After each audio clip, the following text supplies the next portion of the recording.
इस नगरी में पहला मुसलमान हुआ, पहला काफिर कलमा पढ़ के मुसलमान हुआ, उसी दिन पाकिस्तान की बुनियाद रख दी गई थी। पाकिस्तान की तहरीक एक दिन की नहीं, 2 दिन की नहीं, इसकी तारीख हज़ारों सालों पर मुहित है। ये दुनिया हस्तियाँ बैठी आज पूरी की पूरी जनाब गवाही दे रही।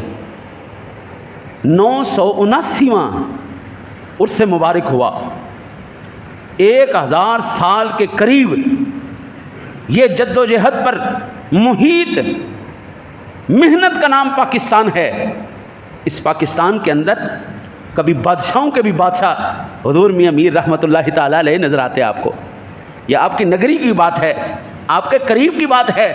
जाओ देखो, उन फ़कीरों के भी दरबार तुम देख लो।